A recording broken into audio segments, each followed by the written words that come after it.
Oi, turminha! Então, na nossa aula de história de hoje, nós vamos falar um pouco sobre as histórias de indígenas. Nós vamos falar um pouco sobre essa cultura indígena, né? Esses primeiros habitantes do nosso país. Então, se a gente observar aqui no comecinho da unidade 4, na página 56 e na 57, nós vamos ver um pouco dessa cultura. Então, nós temos aqui mulheres descascando, né, ali, ó, debulhando o milho, tirando os carocinhos de milho da espiga. E aqui embaixo nós temos os homens fabricando arcos e flechas. Isso é bem da cultura indígena mesmo, sabe?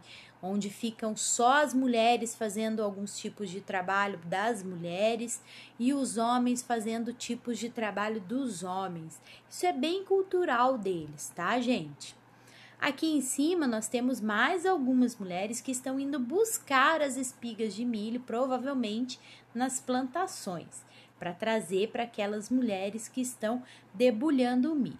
E aqui a gente tem um homem branco, que é como é conhecido as pessoas que não são indígenas, observando toda essa cultura, toda essa coisa linda que é a cultura indígena. Aqui embaixo tem algumas perguntinhas que vocês vão responder oralmente para a mamãe a hora que estiver começando a estudar. Só observando essas imagens, tá joia? Mudando, a gente vai começar a falar um pouquinho da história do Brasil, explorando o Brasil. Então, aqui em cima, a gente tem uma foto do antropólogo Claude Lévi-Strauss, tá? Que veio ao Brasil em 1935 para dar aula na USP, Universidade de São Paulo, uma das grandes universidades do país. Mas o que ele queria mesmo era conhecer os povos indígenas do nosso país. Ele ficou por aqui por 4 anos e organizou expedições pelo interior do Brasil. Foi assim que ele conheceu os povos Kadiué, os Bororô e os Nambiquiuara. Escutando os indígenas, Lévi-Strauss encontrou um jeito diferente de estudar e compreender os povos do mundo.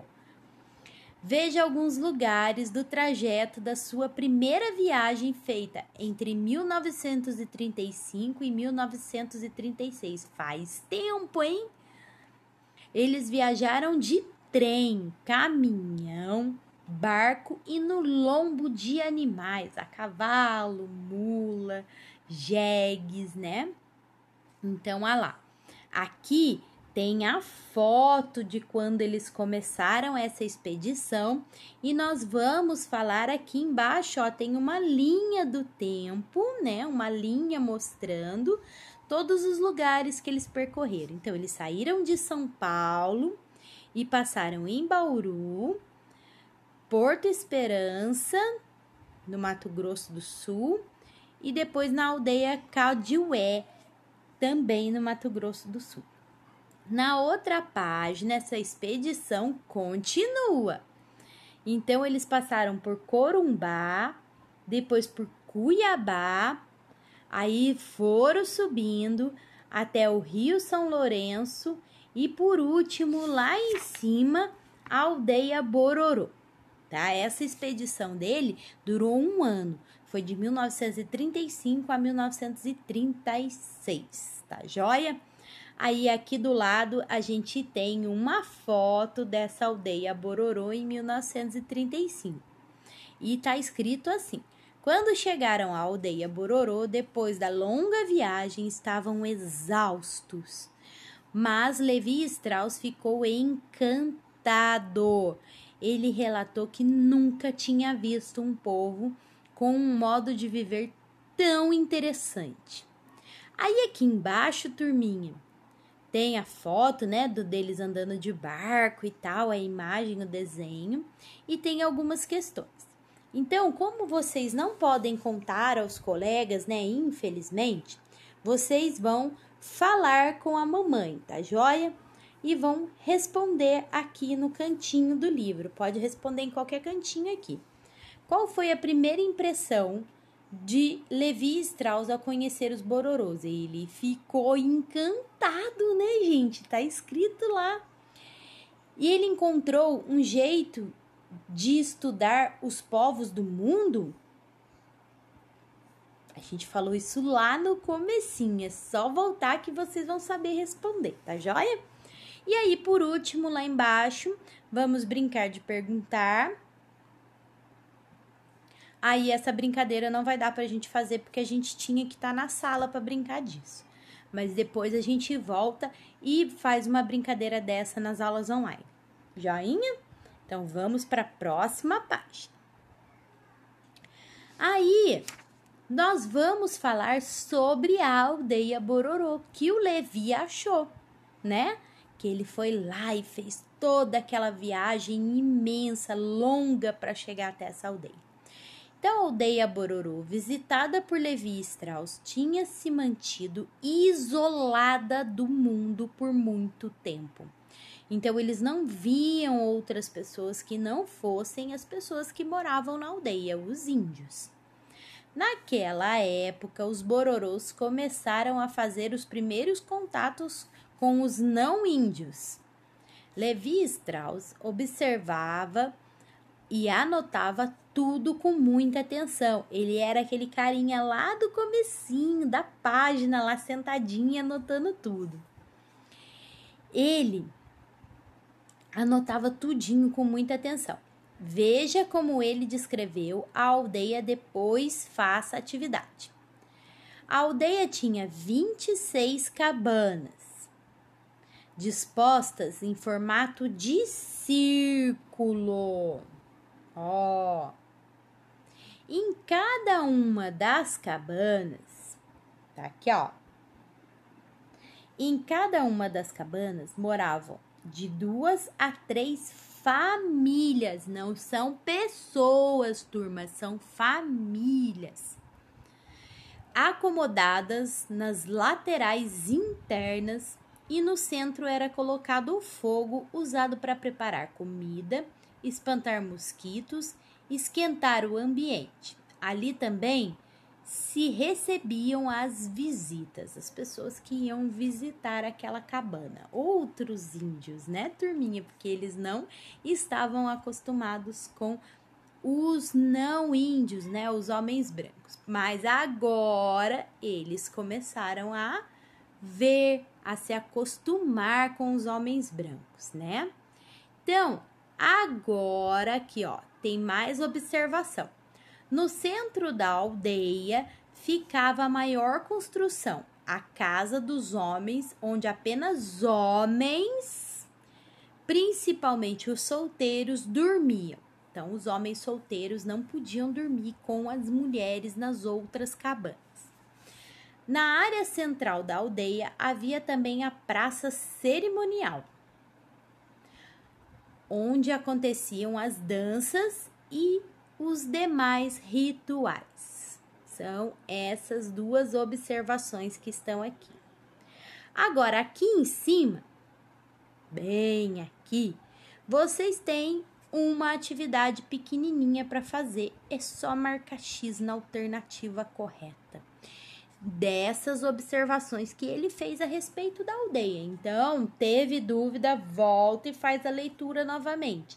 Se precisar, faz a leitura com a mamãe. Tudo bem? Então, vamos continuar. A vida de indígena. Agora a gente vai falar de como era a vida dos indígenas. Lá. Claude Levi Strauss viveu o dia a dia da aldeia Bororô e fez anotações. Então, a gente vai ler agora as anotações dele sobre a aldeia, sobre o dia a dia, como era a vida desses índios. Entre os Bororôs, a caça e a pesca eram atitudes exclusivas dos homens. Quem fosse um bom caçador conseguia grande prestígio na aldeia. As mulheres coletavam os alimentos como frutos, mel, ovos na floresta. As cerimônias tinham grande importância para os Bororô. Uma das mais importantes eram os funerais, que duravam cerca de 3 meses e tinham cantos, danças, caçadas e pescarias. Nessas ocasiões, os homens usavam adornos feitos com fibras e plantas e penas e peles de animais. Adornos são enfeites, tá, gente? São os cocares, alguns enfeites que eles usavam nos ombros, nas costas, no peito, tá? Que faziam eles ficarem diferentes para essas ocasiões. Os funerais a gente sabe que são os velórios das pessoas que faleceram. E prestígio é aquele cara que todo mundo olha e fala assim: cara, ele é o melhor caçador da tribo. Você não tá entendendo, ele é fera. Entendeu? Isso era ter prestígio na aldeia, era ser o melhor, sabe? O bonzão mesmo, aquele cara que sabia caçar, que era fera nisso. Tudo bem? Aí, aqui embaixo a gente tem uma foto, uma imagem de uma das cerimônias das quais ele fez parte, né? O Levi Strauss. É uma cerimônia fúnebre, é um enterro, um velório na aldeia. Tá joia? Olha como os índios estão, né, todos cheios de saia, de penas, de tudo mais. É isso que ele fala que são adornos, são enfeites, tá bom? E aí, nós temos aqui a última parte de hoje, né, dessa nossa aula, que é a organização do tempo nas aldeias, tá joia? Então, olha lá. Os bororôs sentem o passar do tempo de um jeito bem próprio. Por exemplo, o funeral, o ritual mais importante desse povo, dura cerca de 3 meses. A gente já falou disso, né? Porque se acredita que os vivos aprendem muitas coisas durante esse processo de funeral, tá joia? É uma coisa bem da cultura deles mesmo, é bem diferente da nossa, mas a gente tem que respeitar, porque é a cultura deles. Com os cânticos, os jovens aprendem quais são os principais locais do território e as melhores técnicas para caçar e pescar. Então, as músicas deles, que eles cantam e dançam durante esses rituais, são para ensinar os mais jovens a respeito de como tudo funciona, tá joia? Então, aí, aqui a gente tem uma foto desse ritual, né, fúnebre na aldeia Garças, no estado do Mato Grosso do Sul, em 2014. Essa foto é mais atual do que aquela primeira que a gente viu lá que o Levi tirou, em 1935. Essa daqui já é de 2014, mas a gente vê que os índios ainda gostam muito de usar pele de animais, penas e tudo mais. Eles ainda têm muita cultura ainda deles, eles respeitam muito essa coisa de tradição, de cultura. Então, aqui embaixo, agora vocês têm algumas questões que vocês terão que responder, tá joia? A primeira é só falar sobre a organização do seu tempo. Presta atenção, hein, turminha? E depois, embaixo, vocês não podem falar com o colega agora nesse momento, mas vocês podem falar com a mamãe que vai estar acompanhando vocês nessa atividade. Ou a tia, ou a avó, ou quem estiver acompanhando vocês nessa atividade, tá joia? Vocês conversem e respondam as questões. Tudo bem? Qualquer dúvida é só chamar a professora que eu tô à disposição de vocês. Um beijinho, turminha, e fiquem com Deus.